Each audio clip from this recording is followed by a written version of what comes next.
오늘 함께 보실 말씀은 다니엘서 1장 8절부터 17절 말씀입니다. 다니엘 1장 8절부터 17절입니다.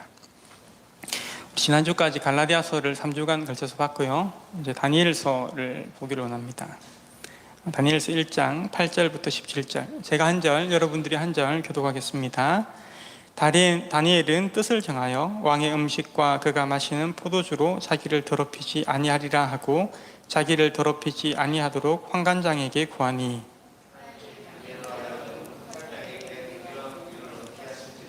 환관장이 다니엘에게 이르되 내가 내 주 왕을 두려워하노라.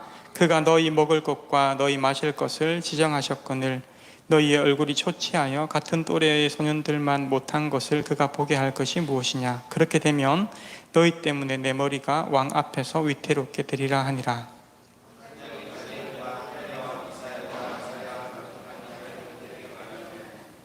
청하오니 당신의 종들을 열흘 동안 시험하여 채식을 주어 먹게 하고 물을 주어 마시게 한 후에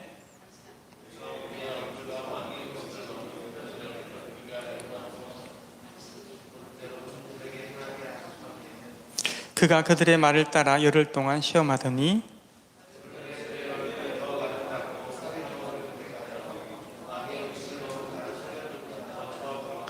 그리하여 감독하는 자가 그들에게 지정된 음식과 마실 포도주를 제하고 채식을 주니라.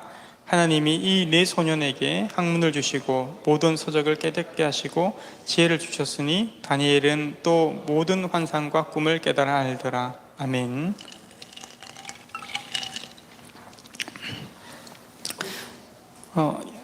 요즘 유행하는 신조어 중에 인사, 아싸라는 신조어가 있습니다. 인사는 각종 행사나 모임에 적극적으로 참여하면서 사람들과 잘 어울려 지내는 사람들을 일컬어 말합니다. 그게 인사죠. 인사이드의 준말 정도 될 것 같습니다. 반대로 아싸는 아웃사이더입니다. 사실 우리는 어느 조직에서도 아싸로 살아가는 삶이 힘들기 때문에 그것을 원하지 않습니다. 예전에 한국에서 기독교가 인사이던 시절들이 있었던 것 같습니다. 언제지? 그랬던 것 같습니다. 한 20년 전에 제가 서울에 있는 그런 여러 층 규모의 대형 서점에 가보면요, 기독교 서적이 2층 전부를 차지하고 있었던 시절들이 있습니다. 1층에는 당연히 베스트셀러나 아니면 이렇게 계산하는 계산대가 있었죠. 2층에는요 다른 어떤 서적들, 경제 서적들, 전공 서적들을 다 제치고 기독교 서적이 2층을 통째로 차지하고 있었습니다. 기독교가 세상을 주도하던 시절이구나라는 생각이 듭니다. 큰 교회들이 세워지고 유명하고 유력한 사람들이 기독교인들 가운데 많아지기 시작했습니다. 기독교 하면 무언가 착하고 세련된 느낌을 가지는 것 같았습니다. 경상도를 제외한 대부분의 지역에서 기독교는 주류가 되었습니다. 메이저리티가 되어서 그 사회를 주도하곤 했습니다. 그런데 2020년 9월 지금의 상황은 어떻습니까? 목회데이터 연구소에서 2주간에 발표한 코로나19 사태 이후에 각 종교에 대한 인식조사 결과를 보면 불교 신자에 대해서 일반인들은 그 인식이 온화하다, 절제한다, 따뜻하다, 또 신중하다, 합리적이다, 착하다, 이런 느낌의 단어들이 생각난다고 합니다. 천주교 신자들에 대해서도 온화하다, 따뜻하다, 윤리적이다, 가족적이다, 깨끗하다, 착하다라는 단어들이 연상된다고 합니다. 개신교 신자에 대한 인식은 어땠을까요? 거리를 두고 싶다, 이중적이다, 사기꾼 같다, 이기적이다, 배타적이다, 부패하다라는 단어가 순위권을 차지하고 있습니다. 이런 현실 가운데 과연 기독교가 여전히 사회의 주류로 그 문화와 다른 영역에서 영향을 끼치고 살아가고 있다고 생각하십니까? 어쩌면 우리는 이제 철저히 이 사회에서 소수가 되어서 아싸가 되어서 살아가야 되는 그런 지경에 이르렀습니다. 우리의 신앙과 우리의 가치관은 존경은커녕 인정받지 못한 채 구닥다리로 취급받을 것입니다. 어쩌면 우리 아이들의 시절에는 더욱더 사회에서 마이너리티를 가지고 살아가야 될지 모르겠습니다. 아마 그렇게 될 것 같습니다. 그런데 이것은요, 마치 바벨론 사회에서 여호와 신앙을 가지고 살아가야 되는 다니엘과 같은 처지에 놓여 있을 것입니다. 다니엘은 망해가는 조국에서 포로로 잡혀와서 환관장의 통제하에 바벨론식 이름으로 개명되고 또 바벨론의 교육을 받게 됩니다. 이러한 정책으로 유대인의 정체성은 점점 더 지워져 가게 되는 것입니다.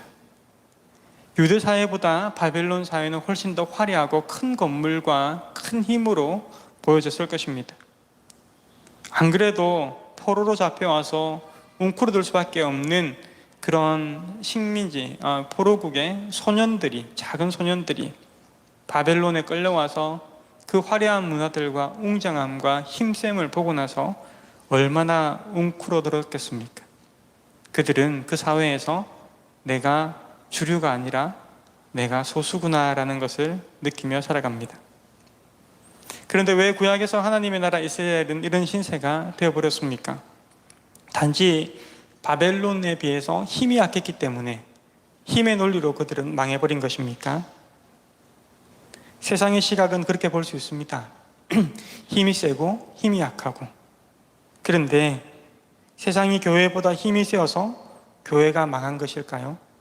교회가 과연 세상보다 힘이 없기 때문에 교회가 망해가고 있는 것일까요? 하나님의 나라는 힘의 논리로 망하지 않습니다. 바벨론이 이스라엘을 망하게 한 것이 아님을 우리는 다니엘서 시작하는 1장 1절 2절 말씀을 통해서 알 수 있습니다. 1장 1절 2절입니다. 유다 왕 여호야김이 다스린 지 3년이 되는 해에 바벨론 왕 느부갓네살이 예루살렘에 이르러 성을 에워쌌더니 주께서 유다 왕 여호야김과 하나님의 전 그릇 얼마를 그의 손에 넘기심에 그가 그것을 가지고 신할 땅 자기 신들의 신전에 가져다가 그 신들의 보물 창고에 두었더라. 2절에서 주께서 느부갓네살의 손에 넘기셨다라고 다니엘서는 분명히 말하고 있습니다. 인간은 하나님이 보이지 않기 때문에 과연 하나님이 하셨을까라고 의심합니다. 인간의 세상, 이 3차원 세상에서 시간의 흐름 가운데 눈에 보이는 것들을 보고 살아가는 우리의 인지 능력은 보이지 않는 하나님이 이 모든 것의 주권을 가졌다라고 생각하기보다는 눈에 보이는 강한 군대, 힘센 것들 때문에 우리는 그렇게 이해하곤 합니다. 여러분, 그런데 다니엘서 1장은 분명히 그것이 하나님의 주권 가운데 하나님이 하셨다라고 말씀하고 있습니다. 마찬가지입니다. 교회가 하나님을 버리고 떠났기 때문에 교회가 복음의 의미를 달리 해석하고 믿음을 달리 해석했기 때문에 하나님께서는 교회를 향해서 매를 드시는 것입니다. 구약의 이스라엘을 향해서 그러셨듯이 아주 완벽히 망하게끔 매를 드시는 것이 죽으라고 매를 드시는 것이 아니라 돌아오라고 매를 드시는 것입니다. 교회는 어쩌면 더 큰 어려움을, 지금 이 어려움의 가장 밑바닥이 아니라 더 큰 어려움을 직면하게 될 것입니다. 그렇다면 여러분, 교회된 우리는 이 낯선 이방인의 땅 바벨론에서 어떻게 살아가야 할까요? 다니엘의 모습을 통해서 우리가 함께 고민해 봤으면 좋겠습니다. 제가 이제껏 다니엘서 본문들의 설교를 들었던 것들을 생각해 보면, 또 제가 했던 설교들을 보면 죽음도 두려워하지 않는 다니엘의 믿음과 절개에 관한 것들이었습니다. 그렇지만 다시 제가 이번에 설교를 준비하면서 다니엘서를 읽고 여러 서적들을 읽어가면서 그것만 다니엘서에 있는 것이 아니구나라는 것을 알게 되었습니다. 제가 예전에 다니엘의 설교를 듣고 가슴이 뜨거워졌을 때를 생각해 보면 다니엘은 바벨론에게 굴복하지 않았어. 다니엘은 바벨론에게 대항해서 살아갔어. 하나님 도와주셨지. 그러니까 바벨론을 이길 수 있었어 라고 생각했다면 제가 이번에 말씀을 보면서는 다른 시각들이 보여지기 시작했습니다. 우리가 세속의 나라에서 또 그 문화에서 늘 대결하면서 목숨을 걸고 살아가야 되는 것만 같았는데, 그래서 우리 아이들이 공립학교에 보내면 안 될 것도 같았습니다. 고민스러웠습니다. 이 세속 문화를 가르치는 이 학교에 보내도 된단 말인가? 창조가 아니라 진화가 진리인 듯 가르치는 이 학교에 과연 보낼 수 있을까? 그러니 따로 기독교 학교를 만들고 우리끼리 어디 세속의 영향이 적은 곳으로 옮겨가서 아이들을 또 키우며 살아가야 하는 것 아닌가. 그런데 여러분, 제가 그렇게 생각을 했는데 세상의 빛과 소금으로 부르신 하나님을 세상에서 빛과 소금으로 살아라 라고 말씀한 하나님의 뜻이 과연 그러한가에 대해서 혼란스러웠습니다. 그런데 이번에 말씀을 다시 보면서 다니엘서에서 그렇게 우리가 분리되는 것을 원하지 않는다라는 것을 알게 됩니다. 다니엘서 1장을 자세히 읽어보면요, 다니엘과 그 친구들이 죽기까지 가지는 믿음과 절개만 있는 것이 아님을 알 수 있습니다. 그들은 바벨론 사회에서 많은 것을 수용하는 태도로 살아갔습니다. 아니요라고 한번 말하기 전에 3번에 걸쳐서 예라고 말합니다. 먼저 갈대아 사람의 학문과 언어를 배우는 것에 대해서 그들은 수용했습니다. 그것을 거절하지 않았습니다. 또한 그들은 바벨론 왕을 섬기는 관직에 세워지는 것을 거절하지 않습니다. 3번째로 그들은 그 이름이 바벨론식으로 개명되는 것을 수용합니다. 우리가 생각했던 다니엘과 세 친구들이 이것들을 대항하지 않고 수용했다는 것은 정말 놀라운 일 아닙니까? 당시 사회 문화는 종교를 제하고는 생각할 수 없습니다. 그러니 학문과 언어와 이름과 관직 모든 것에는 바벨론의 종교적 색채가 분명히 담겨져 있습니다.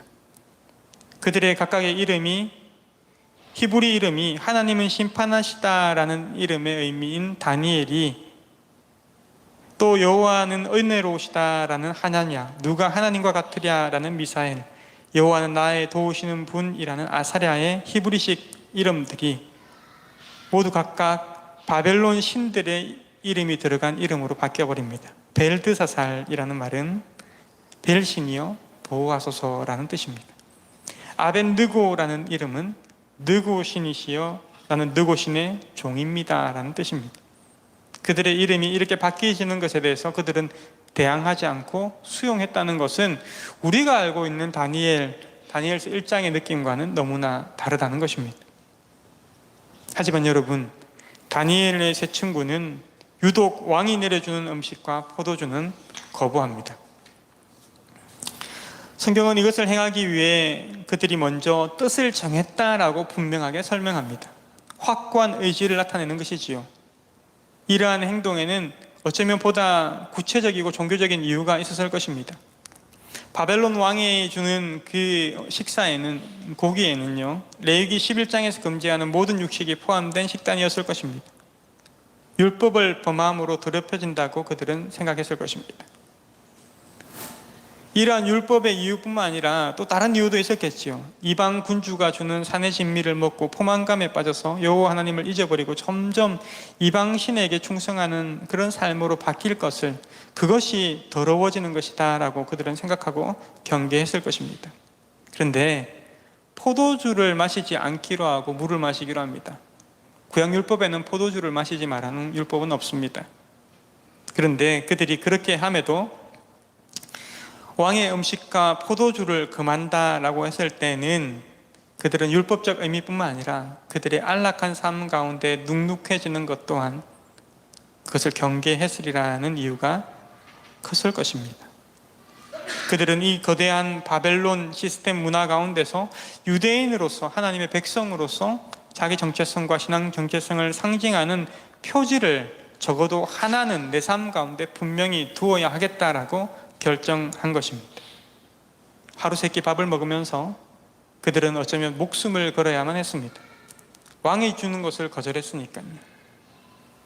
어쩌면 그들은 달콤한 맛있는 식사를 거절하고 맛없는 채식과 물을 먹어야만 했습니다.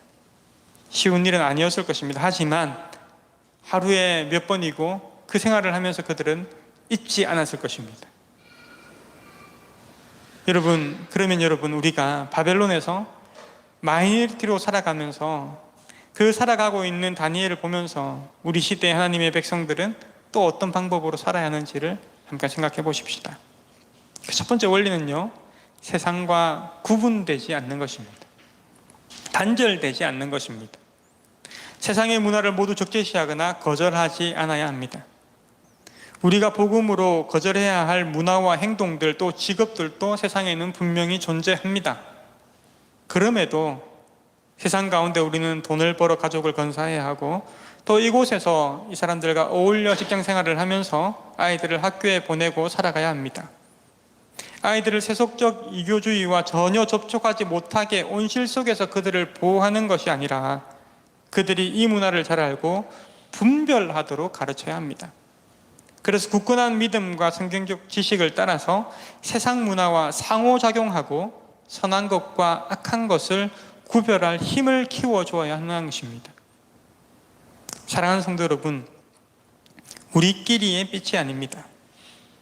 예수께서 우리를 세상의 소금, 세상의 빛으로 부르셨음을 우리는 기억해야 합니다. 마태복음 5장 14절 15절에 이렇게 적혀 있죠. 너희는 세상의 빛이라 산 위에 있는 동네가 숨겨지지 못할 것이요 사람이 등불을 켜서 말 아래 두지 아니하고 등경 위에 두나니 이러므로 집안 모든 사람에게 비치느니라. 포항에 가면, 제가 처음 포항에 왔을 때 전 참 이상한 동네가 있구나라고 생각한 동네가 있습니다. 가보니까요, 너무 동네가, 사람들은 살기 좋다고 말하던데 저는 가보니까 너무 동네가 청정지역인 겁니다. PC방도 하나 없고 당구장도 없고 노래방도 하나 없는 이상한 동네가, 큰 동네가 하나 있었습니다.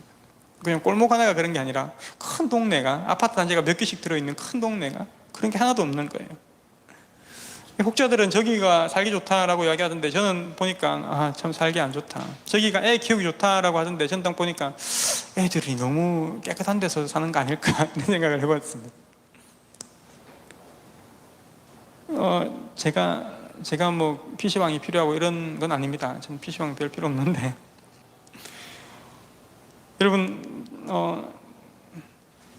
아이들을 분리시키는 것이 우리의 목적이 아니라는 겁니다.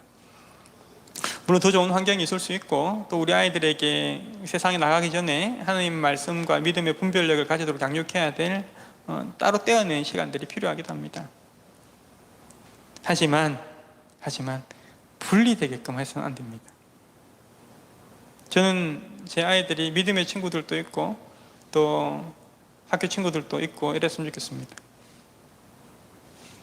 그들이 그래서 세상에서 나가서 살아갈 수 있는 사람이 되었으면 좋겠습니다.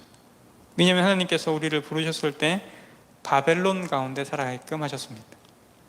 우리의 시대는 바벨론 가운데 살아가는 시대, 그게 우리 아이들의 시대가 될 것입니다. 포항에 우리 가까이 있는 한동대학교 학생들이 있습니다. 한동대학교 학생들이 학교가 너무 청정지역이죠. 학교 앞에도 청정지역이고 학교도 나름 청정지역입니다.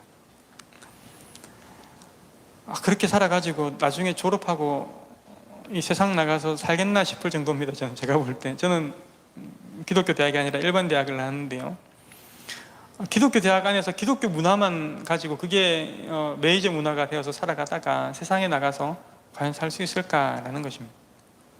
20살에 겪어야 될 문화 충격을 어쩌면 24살에 겪을 수도 있겠다. 직장은 대학보다 더 보호받지 못하는 곳인데 더 힘들 수도 있겠다. 그런 생각들을 해봤습니다. 여러분, 한동대를 세속화시키자, 이게 제 설교의 오늘 목적은 아닙니다. 여기도 한동대 오신 분들이 좀 있는데 그런 게 아닙니다. 제 설교의 목적은 우리가 어디에 있든지 간에 기억해야 될 것은 우리를 하나님께서는 바벨론 속에 살게 하셨다는 것입니다. 세상 속에 살게 하셨다라는 것입니다.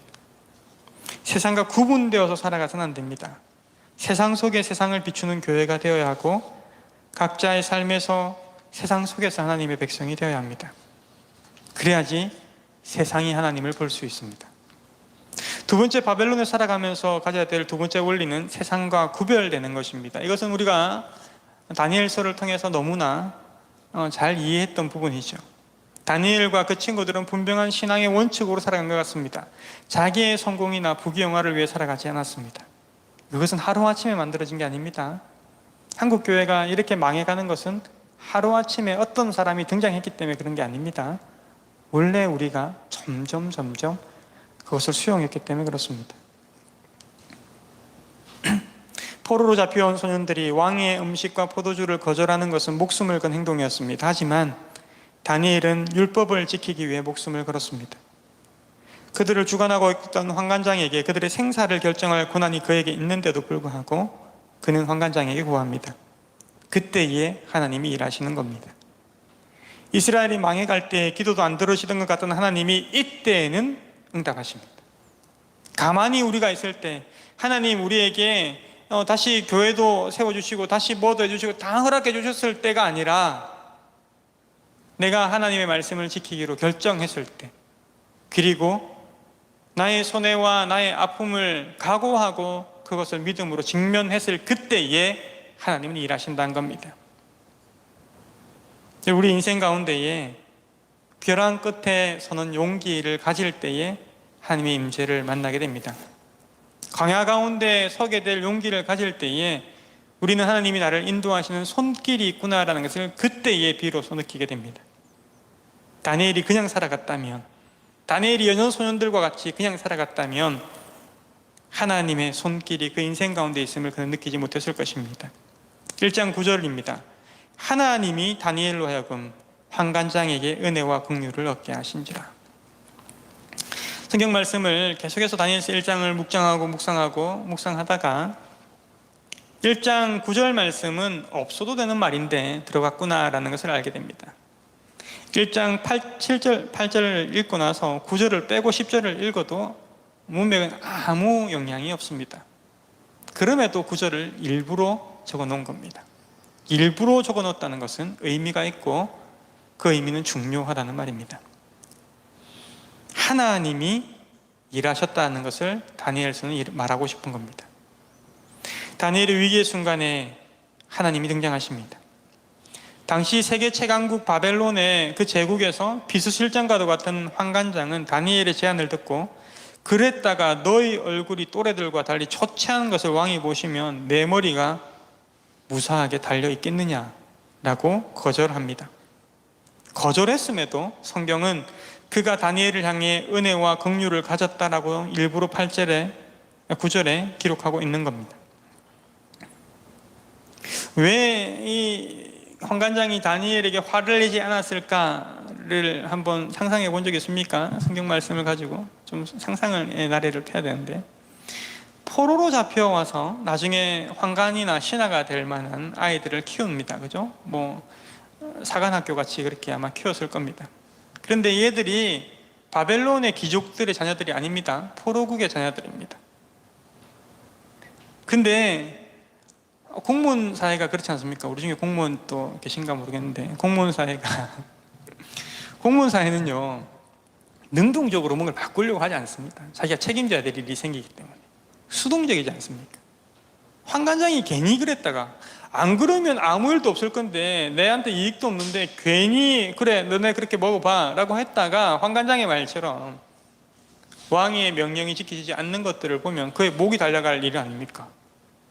그러면요 다니엘이 그 말을 했을 때 여러 소년들 앞에서 내가 본보기를 보여줘야 되겠다, 다니엘을 매우 쳐라 라고 하든지, 당연히 화가 났어야 될 상황 아니겠습니까? 왜 다니엘에게 화를 내지 않았는지를 잘 모르겠습니다. 왜 은혜와 긍휼을 베풀었는지를 잘 모르겠습니다. 하나님이 왜 그 감동을 주셨을까요? 저는 다니엘이 만약에 율법을 좀 이기적으로 지킬 수도 있잖아요. 율법을 이기적으로 지킨다는 말은 무슨 말일까요? 이렇게 말할 수 있습니다.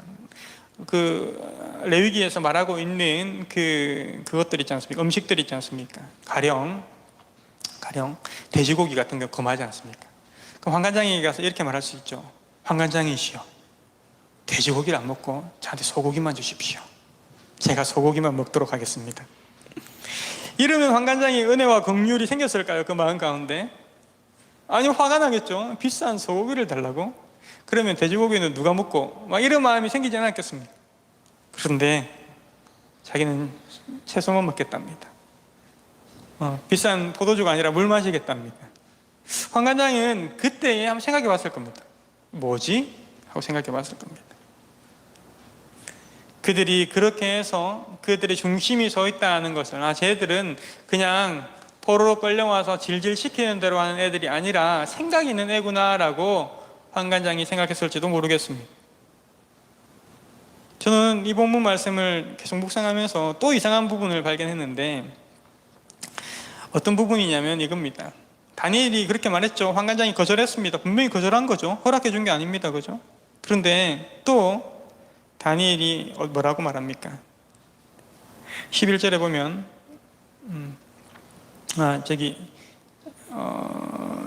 예, 11절, 12절,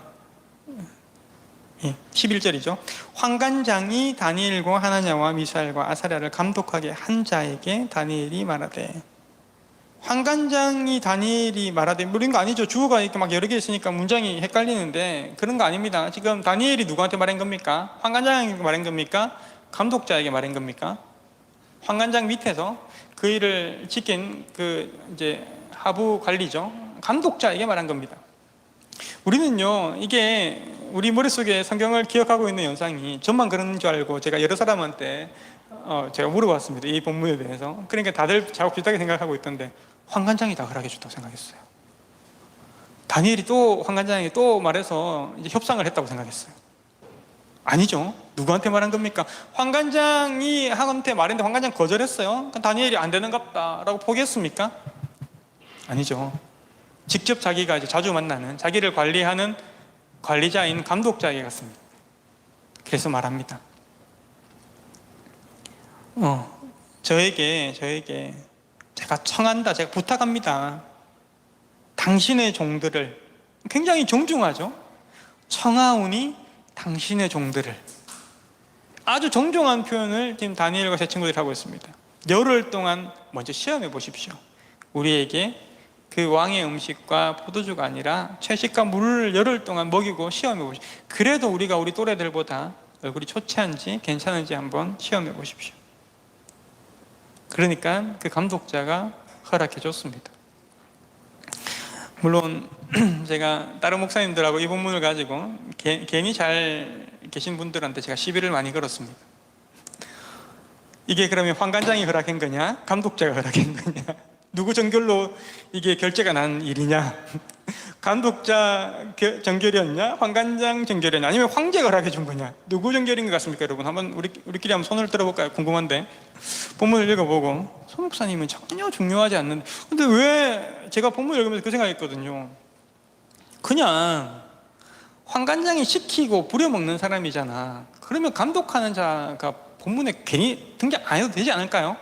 환관장이, 어차피 환관장 정결이었으면 환관장에게 또 말하고, 환관장이 말 전달하는 사람이니까 그 사람까지 꼭 이 성경에 이 많은데 글 꼭 적었어야 될까요? 환관장이 허락해줬다. 환관장에게 열흘 동안 시험을 이야기하고 허락. 그렇게 난 보면서 왜 감독하는 자가 나왔어? 내 머릿속에 감독하는 자가 없었거든요. 여러분, 왜 그랬는지 사실 잘 모르겠습니다. 목사님들마다 이게 환관장 정결이었다라는 분들도 계시고 그런 분들이 많았습니다. 저는 감독자 정결이지 않았을까라고 생각해 봤습니다. 감독자가 결정하지 않았을까? 왜냐하면 여기 14절에 그가 그들의 말을 따라 할 때, 그가가 환관장, 멀리 있는, 문장에서 멀리 있는 주어가 아니라 가까이 있는 주어야지 이렇게 대명사를 쓸 수 있지 않을까라는 생각을 저는 해봤습니다. 그건 그다지 중요하지 않는데, 제가 여러 목사님들하고 의논하고 결론 내어진 바는 이겁니다. 다니엘이 쉽게 물러나지 않았다는 겁니다. 다니엘은 청하고 또 청했다는 겁니다. 안 되는갑다 라고 포기하지 않았습니다. 이겁니다. 이거 뜻을 정하고 그가 그 뜻을 지키기 위해서 그는 정중한 자세로 청하고 또 청합니다. 그가 손해보는 일을 청하는 겁니다. 어쩌면 그가 고기를 먹지 않으므로 감독하는 자는 고기가 더 많이 생겨서 집에 가져갈 고기가 생겼을지도 모릅니다. 신이 나는 일이죠. 그럼에도 불구하고 저는 그렇게 생각했습니다. 감독자가 다니엘과 세 친구들이 환관장에게 이야기하는 것을 봤겠지요. 들었을 겁니다. 옆에서 감독하는 사람이니까. 어쭈 이런 생각을 처음 했겠죠.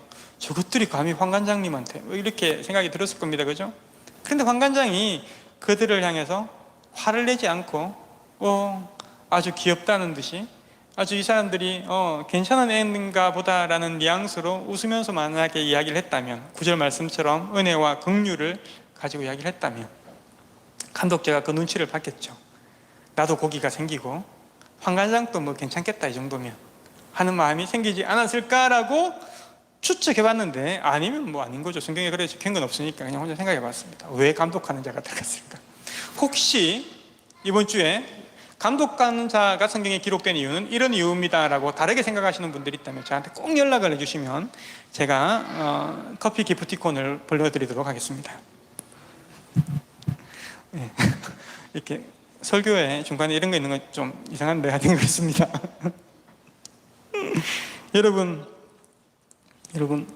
하여튼 간에 감독자에게 부탁했는데 감독자가 들어줍니다. 공무원사에서 참 쉽지 않은 일이 일어났다는 생각이 듭니다. 근데 평소에 다니엘과 세 친구들이 지금 여기에서 청하오니 당신의 종들에게 라고 말하는 그들의 겸손과 태도를 볼 때에 이 다니엘과 세 친구들은 참 기숙사 생활을 잘했겠구나, 학교 생활에 참 모범이 되고 잘했겠구나라는 생각이 듭니다. 맨날 사고치고 맨날 사라지고 맨날 열애되고 막 이렇게 맨날 아프다 그러고 나오지도 않고 공부도 잘 안 하고 이런 성격도 안 좋고 이런 애들이 만약에 이런 이야기를 했으면 막 화를 냈겠죠. 근데 그의 태도를 봤을 때 그는 정중했다는 겁니다. 여러분, 우리가 세상을 향해서 또 세상의 권위자들을 향해서 정중하십니까? 그들을 대할 때 하나님이 내게 보내신 사람이야 라고 생각하면서 정중하게 대하십니까? 다니엘과 세 친구는 바벨론 땅에서 정중하게 살았던 것 같습니다. 하지만 9절 말씀을 통해 성경이 말하고 싶은 더 큰 이유는 하나님이 이 모두를 이끌어 가신다라는 것입니다. 그런데 그것만 있는 것이 아닙니다. 그들은 정중히 청함도 있었다는 것입니다.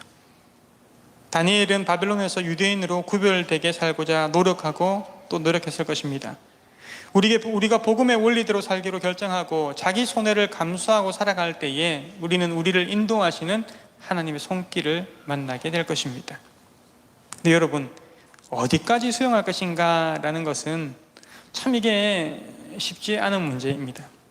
바벨론 사회에서 각자의 삶의 형편에서 어디까지 수용해야 되는지를 결정하는 것 쉽지 않은 것입니다. 저는 이게 단계에 대해서 한번 생각해 봤어요. 단계라고 생각하고 1번, 이방 이름을 받는 것. 이방 이름을 받는 것. 이것까지는 내가 될 것 같아요. 왜냐하면 이름 정도야 뭐 제가 크게, 물론 이 시대의 이름은 아주 중요한 의미를 가지죠. 이 시대의 이름은 자기 아이덴티티를 나타내는 어쩌면 유일한 것일 수 있습니다. 하여튼 이방 이름을 받는 것. 두 번째, 바벨론 문화와 시스템을 공부하는 것. 이름 받는 것보다 더 큰 문제일 수 있습니다. 공부한다는 말은요, 자기 가치관이 생겨지고 자기 생각이 만들어지는 것이니까요, 그것을 공부하는 것까지 허락하겠다. 3번, 바벨론의 관직을 하는 것. 이거는 바벨론 시스템을 유지하는 역할을 하는 자리에 가는 겁니다. 그죠? 4번, 왕의 음식과 또 우상에게 절하는 것을 금하는 것.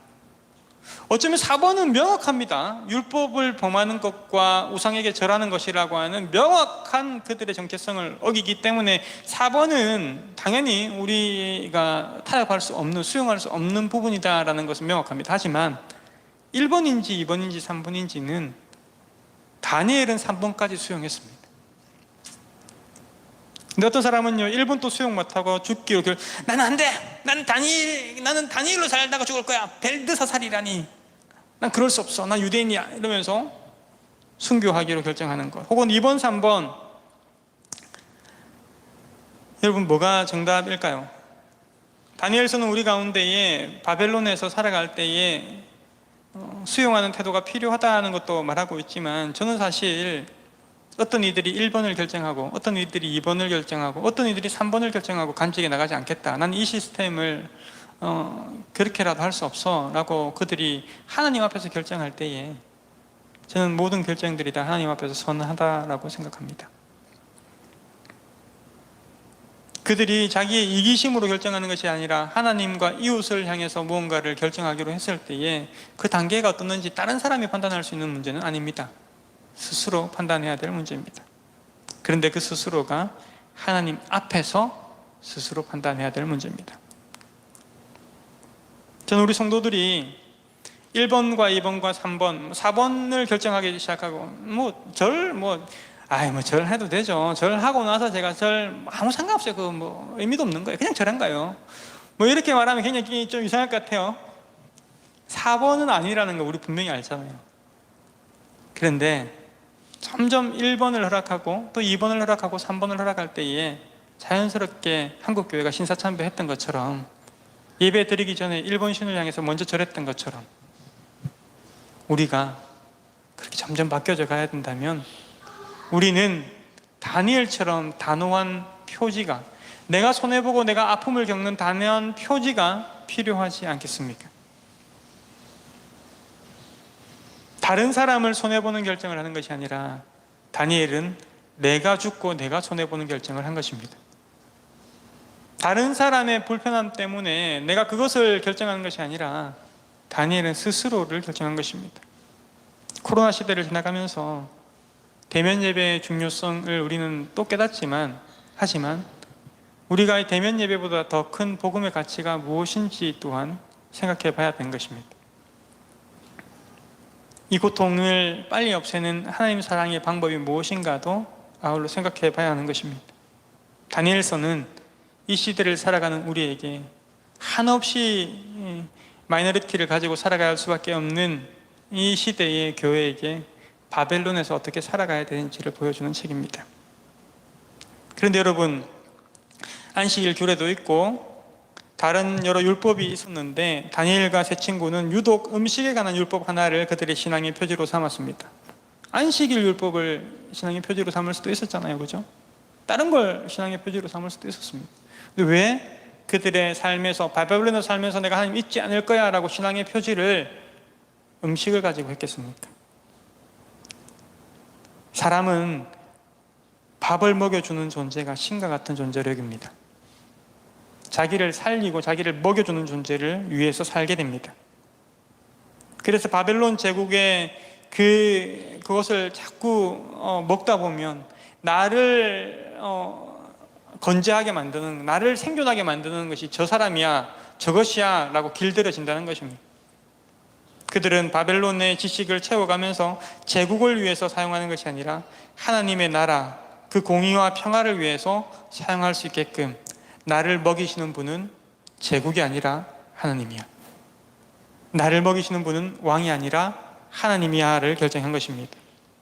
그러면 다니엘의 음식이 우리 시대는 무엇이겠습니까? 똑같이 음식이겠습니까? 그래서 오늘부터 이제 한국교회가 이렇게 망해가는 이 바벨론에서 지내야 되는 한국교회이기 때문에 저는 이제 고기를 먹지 않겠습니다라고 오늘 설교를 듣고 결정하시는 분이 있다면 제가 참 귀하게 생각합니다. 감독자인 자에게 고기를 주시기 바랍니다. 우리 시대의 음식은 무엇일까요? 무엇이 우리를 배불리 살며 우리로 하여금 살게끔 하는 존재라고 생각됩니까? 저는 우리 시대는 당연히 돈이라고 생각합니다. 뭐 딴 거 없습니다. 돈입니다. 그냥 돈. 뭐 물질 이런 단어 안 쓸게요. 그냥 돈입니다. 돈. 이 소비문화의 사회, 시장경제, 자본주의 사회에서 돈을 주시는 분이 세상이 아니라, 세속의 시스템이 아니라, 우리 사장님이 아니라 하나님이심을 고백하는 것, 그거 중요하지 않겠습니까? 바벨론을 살아갈 때에 돈을 주시는 분이, 내게 이 돈을 허락하시는 분이 하나님이시야 라고 고백하는 삶의 표지를 만드는 것은 너무너무나 중요하지 않습니까? 누군가에게 11조 헌금처럼 먼저 구별해서 드릴 수 있는 헌금, 그것이 그 사람에게는 표지가 될 수 있을 겁니다. 궁핍한 가운데서도 구별해서 하나님께 드립니다. 저는 우리 성도들이 11조를 했으면 좋겠습니다. 저한테 누가 11조가 꼭 성경에서 꼭 중요하냐, 뭐 구원하고 상관 있는 건 아니죠. 11조 문제가 그런 거 말하는 거 아닙니다. 근데 구원하고 무관하다라고 또 생각해 볼 수도 없습니다. 과연 예수님은 11조를 하셨느냐? 우리가 봤을 때 복음서에서 예수님 별 수입도 없는 것 같은데 예수님이 왜 11조에 관한 다른 가르침은 가지지 않았느냐? 뭐 없죠. 예, 명확하게 말씀하신 건 없습니다. 그런데 돈 얘기는 진짜 많이 하셨습니다. 예수님, 하나님과 재물을 겸하여 섬길 수 없다라고 말씀하시고, 예수님의 설교에서 3분의 1 가량은 전 돈 얘기라고 생각합니다. 돈 얘기를 하십니다. 우리처럼 자본주의 사회가, 소비문화 사회가 극심하지 않는 그 사회에도 불구하고 하나님께서는 재물을, 우리 또 성경의 다른 부분에서는 일만 악의 뿌리가 돈에 있다라고 이야기하고 있습니다. 여러분, 예수님이 11조를 하라 했는지 하지 마라 했는지보다 더 중요한 것은요, 그냥 원리를 생각해 보는 겁니다. 이것이 하나님께로부터 왔다라는 고백을 어떻게 하시겠습니까? 그러면 어떻게 하시겠습니까? 예수님 10분의 1만 하라고, 우리가 10분의 1만 하고 다 했느냐 생각할 거기 때문에 10분의 1을 명백하게 말하지 않는 것이 신약에서 성령을 인도함을 받는 시대에서의 가르침 아니겠습니까? 마땅히 우리는 10분의 1보다 더 하나님께 드리기 위해서 애써야 됩니다. 그게 헌금이든 구제든 누군가를 돕는 모습이든 다른 누군가 어떤 문화를 만드는 데 내가 기여하는 것이든 어떤 모양으로 됐든지 간에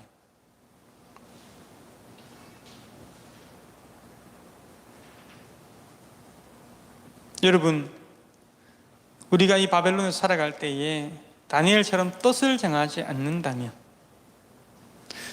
온라인 예배 드리고 딱 좋지 않습니까? 헌금 안 해도 되는 시스템이 된 것 같아요. 헌금에 대한 부담감도 없고, 다음 교회 가면 헌금 바구니를 돌리는데 내가 집에서 예배 드리니까 헌금 바구니가 우리 집까지 날라오지도 않고 너무 좋은 것 같아요.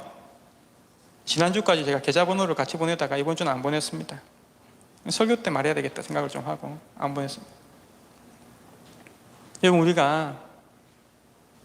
우리가 온라인 예배를 드린다고 우리가 원래 하나님께 드려지던 것들을 금한다면 그건 과연 맞을까요? 한국 교회에서 왜 대면 예배를 저렇게 주장하고 있을까요? 물론 저희 교회는 주장하지 않습니다만, 이런 신앙의 해이에 대해서 걱정하는 거 아닐까요? 저는 걱정에는 동의합니다. 왜냐면요, 온라인 예배 드리면 주일 헌금을 안 하는 성도들이 훨씬 더 많기 때문에 그렇습니다. 금액이 차이가 납니다. 누군가는요, 그 작은 금액을 그 계좌에 입금하는 그런 성도들도 계십니다. 작은 금액입니다. 금액이 작으면 딱 압니다. 아, 주일 헌금을 하시는구나. 어떤 상황에서도 태도가 바뀌어지지 않는 겁니다. 내 주인은 주님이시다라고 고백하는 그런 모습이죠. 사랑하는 여러분, 우리가 이 땅 가운데서 살아갈 때에 우리는 세상과 구분되어 살아가는 것이 아닙니다. 하지만 구별되어 살아가야 합니다. 세상과 단절되어 살아가지 않지만, 세상 속에서 살아가지만 세상과 다른 가르침, 다른 다스림 가운데 살아가야 됩니다. 세상의 학문을 공부하고 세상의 시스템에서 일하고 돈을 벌어오고 먹고 살아야 되지만 우리는 다른 원리와 다른 목적을 가지고 살아가는 사람들입니다. 사실 여러분, 기독교가 메이저리티를 가지고 살아갔던 시대보다는 마이너리티가 되어서 살아갔던 시절이 훨씬 더 순결하고 그 복음이 더 순수했습니다. 기독교 역사를 볼 때에 교회가 힘을 가지고 주류가 되었을 때에 교회는 성공하기 위해서 모여든 사람들이 바글바글해지고, 교회가 망하는 징표가 저는 뭐라고 생각하냐면, 신학교의 경쟁률이 높아지기 시작하면 교회는 망하는구나를 알게 됩니다. 어느 시대나 그렇습니다. 사제가 되려고 했던 사람들이 많아지는 시대는 교회는 꼭 부패합니다. 그래서 신학교가 미달돼야 된다 이런 건 아닌데, 소명이 없이 내가 사람들 보기에 근사한 삶을 살 것 같고, 내가 사람들로 존경받을 것 같고, 내가 힘이 있을 수 있을 것 같고, 그것을 탐해서 신학교로 간다면 그 숨은 동기는 저 밑에 숨겨둔 채 그 위에는 내가 하나님께 소명을 받아서 내가 하나님 위해서 살겠어, 내가 교회를 위해서 살겠어, 내가 성도들을 위해서 살아야 되겠어 라고 하는 것으로 포장한 채 저 밑 숨은 동기에는 그래도 나는 인정받고 싶어. 여러분, 그런 목사의 가르침 가운데 교회는 그런 사람들이 모이게 되고 교회는 망하게 되는 겁니다. 교회가 기독교 코너가 2층을 가득 채우고 있구나 라고 생각할 때 기뻐하는 것이 아니라 위기가 오겠구나를 직감해야 합니다. 교회가 주류가 되어버렸을 때에 우리는 복음의 그 순수함을 잃어버릴 죄인입니다. 어쩌면 성장과 함께 가질 수 있는 병폐의 수순입니다. 그때 교회는 타락합니다. 복음은 값싸게 변질되고 세상과 등을 지는 극단적 종교의 모습도 지니게 됩니다. 다니엘서 1장에서 우리에게 말하는 바는 분명합니다. 하나님의 나라 유다가 망해갈 때 그것이 눈에 보이는 큰 나라의 유력한 사람이 주장한 것이 아니라 하나님이 주장했다는 것입니다. 우리 시대의 교회를 주장하시는 분은 세상이 아니라 하나님이십니다. 교회를 살리실 분도 세상이 아니라 하나님이십니다. 내 인생을 견인해 가시고 내 인생을 구원하실 분도 세상이 아니라 하나님입니다. 8절에서 다니엘을 구하시고 도우시는 분 또한 하나님이십니다. 나라만 인도하시는 것이 아니라 성도를 인도하신다는 겁니다. 세속사회에서 우리를 주장하는 것은 힘센 누군가가 아니라 하나님이심을 명심하고 그러기 위해서 우리는 우리 삶의 신앙의 표지를 만들어 가야 합니다. 뜻을 정해야 합니다. 그래서 1장은 이렇게 마무리 짓고 있습니다. 다니엘서 1장 21절입니다. 다니엘은 고레스 왕 원년까지 있으니라. 여러분, 다니엘서 1장이 갑자기 생뚱맞게 다니엘이 훨씬 뒤 나이 들어서 죽는 그것에 대해서 이야기합니다. 1장 이제 소년 다니엘에 대해서 이야기하다가요, 고레스는요, 느부갓네살이 바벨론 제국을 세우고 나서 70년 동안 그 제국을 지니고 있을 때 70년 후에 그것을 무너뜨린 바사, 페르시아의 왕입니다. 1장 마지막에 이스라엘을 파괴한 제국은 멸망하지만 그 힘센 제국, 눈에 보이는 화려함은 멸망해버리지만 다니엘은 살아남았다. 그의 민족과 하나님의 백성들을 하나님의 지키신가 보존하신 가운데 살아남았다라는 것을 이야기하는 겁니다. 설령 나라가 망하고 시대가 바뀌어도 말입니다, 대한민국은 망할 수 있습니다.